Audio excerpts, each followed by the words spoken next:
হ্যাঁ জয়ন্ত, বল। দোস্ত আমি একটু আগে বলছিলাম তোকে একটা কাহিনী হয়েছে, একদম সিরিয়াস। কি? আমি ঢাকা আসছিলাম না, তোকে বলছিলাম চ্যানেলের একটা ইন্টারভিউয়ে।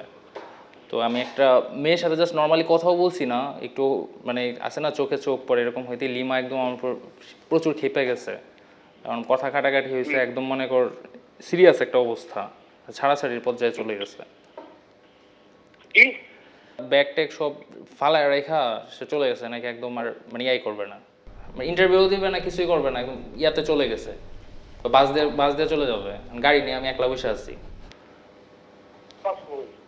পলাশ গেছে খাওয়ার জন্য, বলছে খাবার টাবার আনার জন্য, সারাদিন খায়নি। কি করব এখন? হ্যাঁ পায়ে ধরে মাপ চাবো? বল আর কি, মানে কেউ ভাই অরিজিনাল দিয়ে দিল তো দূরের কথা, মানে কোনো ফিচের দিকে তাকাইতাম না। তুই জানো সেটা সম্ভব না, আমার তাকাইতে তো হবেই।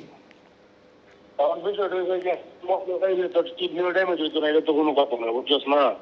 আর একটা করে তো একটা তো হারাই দিব, হয়তো চরিত্র ভালো কর নাকি। বুঝলাম না আমি কি, আমার চরিত্র কি ঠিক নাই নাকি, বুঝলাম না কি রে। তাহলে তুই তুমি যদি আসলে যদি চলে যাও তাহলে তুই আমার বলে কাকে?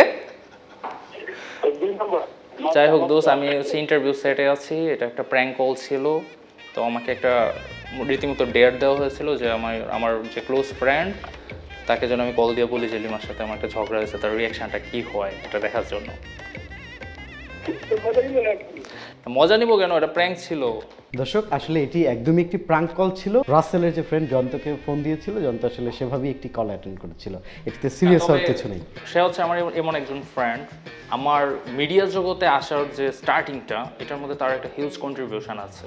আমার লাইফের ফার্স্ট একটা ছবি সে আমাকে তুলে দিয়েছিল, যেটা দেখে লিমা আমাকে নক দিয়েছিল ফেসবুকে।